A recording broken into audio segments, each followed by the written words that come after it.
नमस्कार। आप सुन रहे हैं कहानी गोल्ड, साहित्य के खजाने से कुछ अनमोल कहानियाँ। आइए सुनते हैं मालती जोशी जी की लिखी कहानी गंगाबाई और बेचारी मैं। इधर कई दिनों से एक बात मन में बार बार उठ रही है कि घर का काम अपने आप करने की आदत डालनी चाहिए। यह बात नहीं है कि मैं दूरदर्शन के अपने आप कार्यक्रम से प्रभावित हूँ। यह भी नहीं है कि स्वावलंबन की महत्ता नए सिरे से समझ में आ गई है। ऐसा होता तो मेरे पति देव दुनिया के सबसे सुखी जीव होते। दरअसल बात यह है कि इन दिनों मैं अपनी महरी के सामने हीन बोध से ग्रस्त रहने लगी हूँ। अगर यही स्थिति बरकरार रही तो मेरा मानसिक संतुलन किसी भी दिन गड़बड़ा सकता है। शासकीय कर्मचारियों की आधुनिक आचार संहिता को नकारने वाले मेरे श्रीमान जी अक्सर उपदेश देते रहते हैं कि हमेशा अपने से नीचे वालों को देखो। उनसे जब अपनी तुलना करते हैं तब मन को बड़ी शांति मिलती है कि औरों की अपेक्षा हम कितने सुखी हैं। अब तक तो यही नुस्खा आजमाती आ रही थी और वह कारगर भी होता था, पर जब से गंगाबाई इस घर में अवतीर्ण हुई है, सारे सिद्धांत उलट-पुलट हो गए हैं। मेरी यह काम वाली, सॉरी मेड सर्वेंट, मुझे बराबर शॉक ट्रीटमेंट दे रही है। जैसे ही मैं एक आघात को पचाकर सामान्य होने लगती हूँ, वह दूसरा शगुफा छोड़ देती है। सबसे पहला धक्का उसने मुझे उस दिन दिया था जिस दिन अर्जुन सिंह सरकार ने झुग्गी झोपड़ी वालों को रातों रात मालिक बना दिया था। मैं माँ की एक बात गांठ बांधे हुए हूँ कि हमेशा नौकरों के सुख दुख में शरीक होना चाहिए। इससे आत्मीयता बढ़ती है। इसलिए सुबह सवेरे जब वह काम पर आई तो मैंने उसे बधाई देते हुए कहा, गंगाबाई मिठाई खिलाओ, अब तो तुम्हारी झुग्गी तुम्हारे नाम हो गई है। हूँ, उसने हुकारत से मुंह बिचकाते हुए कहा, हम कौन झुग्गिन में रहते हैं, हमाओ तो कोटर है। सरकारी? सरकारी काय को? उसने ठसक के साथ कहा, हम फलाट लेके बनवाए हैं। अपना सा मुंह लेकर रह गई मैं। बड़ी बधाई देने चली थी। अब तो सोचती हूँ कि रिटायरमेंट तक कोई जुगाड़ नहीं जमा तो गंगाबाई के क्वार्टर में ही चले जाएंगे। आखिर सिर छुपाने को कहीं तो जगह चाहिए। मुझे उम्मीद है कि वह मना नहीं करेगी। मेरी अब तक की भलमनसाहत का कुछ तो लिहाज करेगी। चकित होने का यह क्रम तब से बराबर चला आ रहा है। एक दिन वह नई नकोर साड़ी पहनकर आई। उसकी झलमल आभा को देखकर फिर मुझे माँ की बात स्मरण हो आई। मैंने प्रशंसा का वाक्य फेंका, अरे वाह गंगाबाई, आज तो बड़ी दमक रही हो। अच्छी लगी? बहुत अच्छी। कितने में खरीदी? 100 के नोट में 10 फिरे थे। उसने हिसाब लगाकर बताया। मेरी तो सांस ही अटक गई। 90? बाप रे। मुझसे रहा नहीं गया तो टोक ही दिया। इतनी महंगी साड़ी पहनकर बर्तन मांजने चल दी? इसे कहीं आने जाने के लिए रख दो। काम में तो पुरानी भी चलती है। आवे जाओ को तो दूसरी धरी है। 2 टोरा लेन की है, एक जापानी है, एक गंजी की है, एक बुली सोऊ है। जा तो हमने रोज के लिए लान खरीदी है। कुसमा के पापा कहते हैं कि सब लोगन के घर ढंग से जाबो चाहिए। अपनी 45 रुपए वाली साड़ी के सलवटे ठीक करती हुई मैं चुपचाप वहां से उठ आई। तब से हर रोज दोपहर को मैं जरा ढंग की साड़ी पहन लेती हूँ ताकि गंगाबाई की और मेरी दोनों की इज्जत बनी रहे। उस दिन दोपहर में मैं स्वेटर में सिर डाले बैठी थी। नूतन के लिए स्कीवी बुन रही थी। एक जालीदार नमूना डाल रखा था, पर पता नहीं कहाँ क्या गड़बड़ हो रही थी। हर 5वीं सलाई में एक फंदा गायब हो जाता था। उसे खोजते हुए 3-4 सलाइयां खोलकर फंदे उठाने पड़ते थे। मेरी तो आंखें दुखाई थी। एक तो मैं अपनी अधेड़ बुन से वैसे ही परेशान हो रही थी। उधर गंगाबाई घर जाते जाते दरवाजे में जमकर खड़ी हो गई। कोई इस तरह घूर कर देखने लगे तो मेरा अच्छा भला बनता काम बिगड़ जाता है।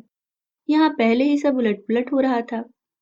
मैंने बेजारी से उसकी ओर नजरें घुमाई तो सहानुभूति में डूबकर बोली, भाई साहब रोज रोज हलकान काहे होती हो?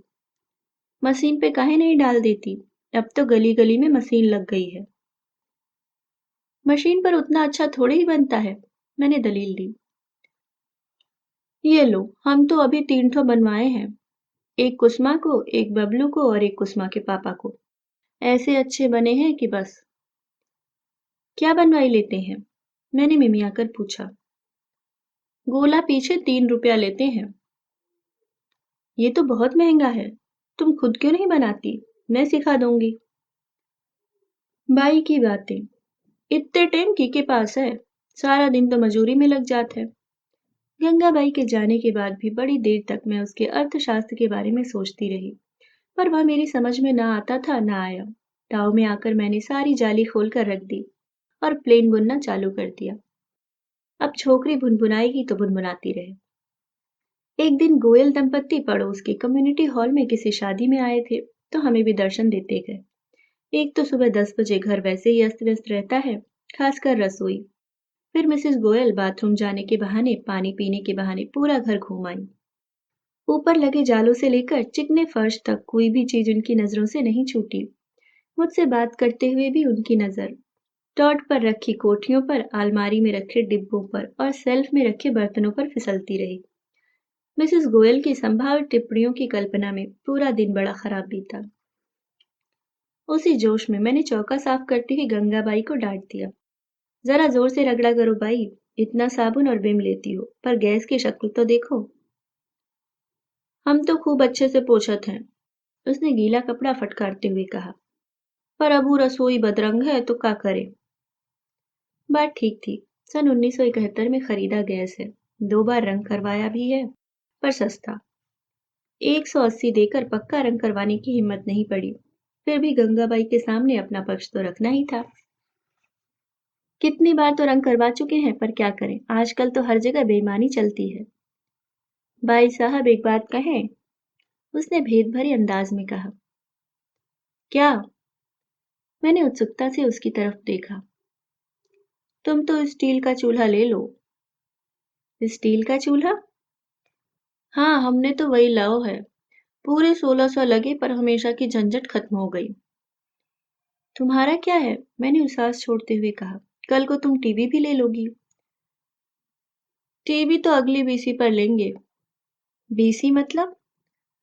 हर महीना रकम जमा करत है, फिर जौन चिट खुलत है उको पैसा मिलत है।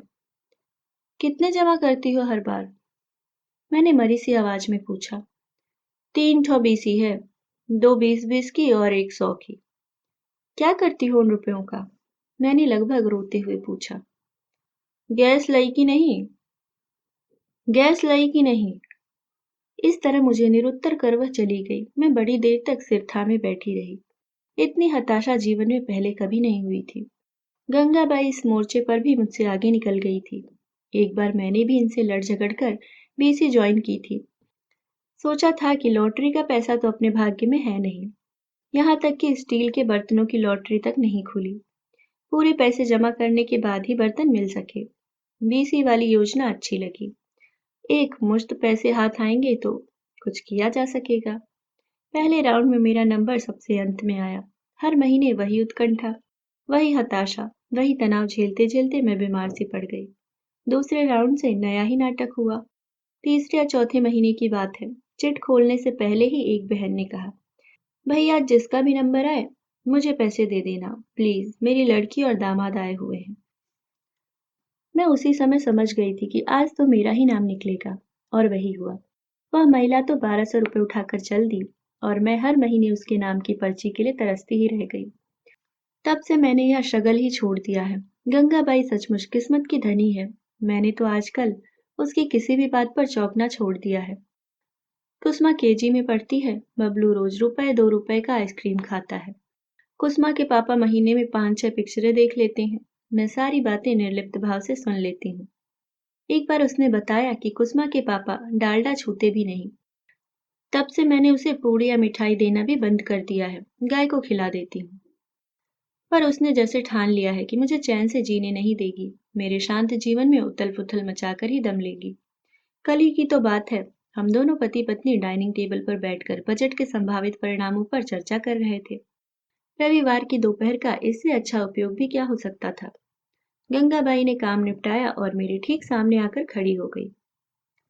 साहब का सम्मान करने के लिए उसने सिर के पल्ले को एक और पर्दे के समान तान लिया और खनकती आवाज में पूछा, भाई साहब सोना का क्या भाव चल रहा है? मुझे काटो तो खून नहीं। फिर भी मैंने अपनी खेल भावना को जागृत रखते हुए कहा, गंगाबाई हम तो एक ही सोना जानते हैं, महंगाई ने वह भी हराम कर दिया है। मेरी विनोदशीलता को जरा भी तवज्जो न देते हुए उसने कहा, कुसुमा बड़ी जिदिया रही है, दो ठो बलियां बनवा देते। मुझे पता नहीं क्यों गुस्सा चढ़ाया। बड़े ही सख्त लहजे में मैंने कहा, तुम भी हद करती हो गंगाबाई। उसने जिद की और तुमने मान ली। जानती हो जमाना कैसा चल रहा है। उन बालियों के पीछे कल को कोई लड़की के कान ही नोच ले जाएगा। अब सो तो भाग्य में लिखो है, वो होके रहे वो। उसने दार्शनिक अंदाज में कहा, पर बच्चन को मन तो रखनो ही परत है। इत तो कमात है, सो काय के लाने। सुन रहे हैं, मनी ने झकझोरा। पर यह कम गुरु थोड़े ही हैं, बड़ी फुर्ती से अखबार में मुंह डालकर बैठ गए थे।